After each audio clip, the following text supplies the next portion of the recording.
Halo semuanya, selamat datang di sesi bedah data kita kali ini. Buat kalian para penyelidik anomali yang udah ngikutin isu ini, kalian pasti tahu kalau belakangan ini lagi rameh banget. Hari ini kita bakal langsung ngebongkar pangkalan data UAP atau fenomena udara tak dikenal milik pemerintah Amerika Serikat yang baru aja dibuka buat publik. Ibaratnya nih, kita lagi ngebuka gembok sejarah yang selama puluhan tahun dikunci rapet di balik tebalnya pintu birokrasi. Nah, dari mana sih asal mula rilis besar-besaran ini? Semuanya bermula dari mandat langsung pemerintahan AS saat ini. Menteri Perang Amerika Serikat, Pete Hegseth, benar-benar nekenin kalau rilis dokumen deklasifikasi ini nunjukin komitmen serius pemerintah buat transparansi yang jujur aja belum pernah terjadi sebelumnya. Tujuannya cuma satu, memindahin data sejarah yang supermasif dari brankas rahasia negara langsung ke layar laptop kalian semua. Langkah masif ini jelas ngebawa kita ke fokus pertama pembahasan hari ini, yaitu sebuah era baru transparansi data. Buat wujudin transparansi gila-gilaan ini, pemerintah AS bikin yang namanya PERSU. Panjangnya itu Presidential Unsealing and Reporting System for UAP Encounters. Ini tuh bukan sekedar nama sandi keren-kerenan ya, tapi benar-benar portal resmi yang lahir dari arahan langsung presiden. Fungsinya buat ngebuka segel file-file pemerintah soal anomali udara ini dan ngebagiinnya langsung ke publik. Keren kan? Tapi ya gitu deh, ngebongkar rahasia yang udah disimpan puluhan tahun tuh pastinya nggak bisa instan.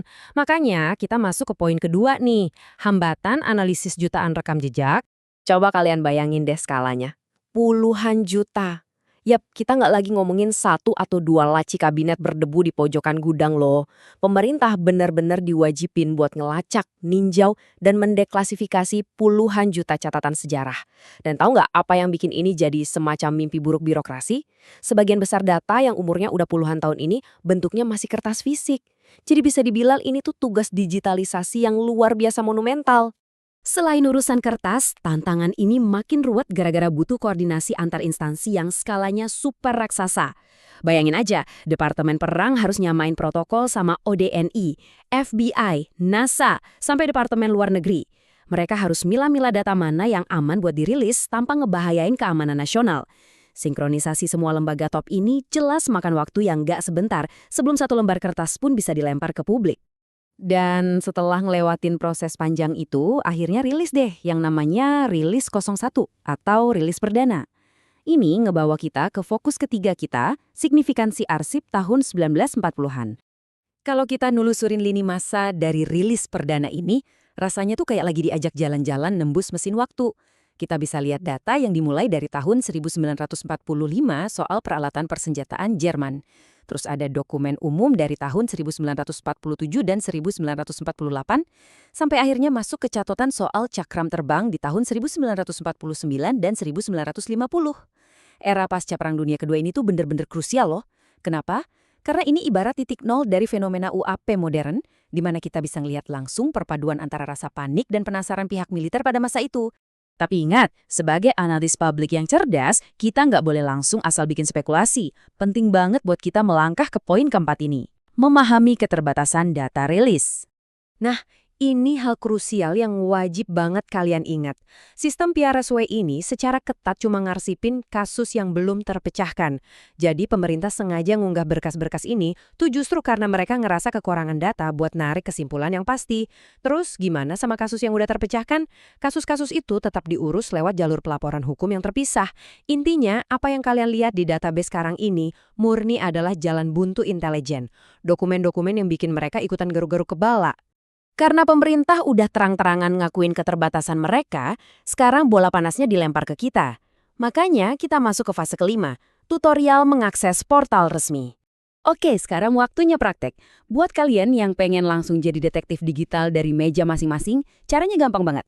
Pertama, kalian tinggal kunjungin aja portal daring PERSU, terus arahin ke bagian rilis 01. Kedua, karena ada 158 berkas di sana, kalian bisa pakai fitur penyaring buat milih berdasarkan instansi tertentu, kayak NASA misalnya, atau berdasarkan tipe filenya. Terakhir, tinggal unduh deh format mentahnya, entah itu bentuk PDF, gambar, atau video, langsung ke perangkat kalian. Kalian bener-bener dapat akses ke sumber aslinya langsung? Coba kita intip dikit ya amunisi yang udah disediain buat kita hari ini. Dari total 158 berkas yang ada, pilihan format datanya tuh bener-bener komprehensif. Kalian bisa ngebedah laporan teks dalam format PDF, ngezoom piksel-piksel foto anomali, sampai nganalisis bukti rekaman visual berbentuk video. Dan yang bikin makin menarik, instansi yang ikutan nyumbang data ini tuh pilar-pilar raksasa sains dan keamanan negara, kayak FBI sampai NASA. Sekarang, dengan semua alat, akses, dan data mentah yang udah ada di depan mata, kita nyampe di mandat pamungkas kita. Giliran Anda menjadi penyelidik. Kalian sadar nggak sih, ini tuh bener-bener sebuah paradigma baru. Departemen Perang secara terbuka nyampain kalau mereka sangat menyambut baik analisis dan keahlian dari sektor swasta alias publik. Kalau kita lihat dari kacamata pakar intelijen di luar sana, ngerilis data mentah yang belum terpecahkan kayak gini justru langkah yang super cerdas dan efektif. Alasannya simpel, pakar independen dan jutaan pasang mata kayak kita ini nggak keikat sama birokrasi yang ribet. Kalian analisis gambar modern dan kemampuan ngenalin pola yang publik punya bisa aja ngebongkar kebuntuan data yang selama puluhan tahun bikin militer pusing 7 keliling. Jadi, kita tutup sesi bedah data kali ini dengan satu pertanyaan yang lumayan bikin mikir. Di tengah semua keterbatasan data ini dan di antara jutaan lembar sejarah yang perlahan mulai terkuak, mampukah analisis publik memecahkan misteri yang selama ini gagal diselesaikan oleh pemerintah? Datanya udah dilembar ke publik, sekarang keputusannya ada di tangan kalian. Selamat menyelidik semuanya.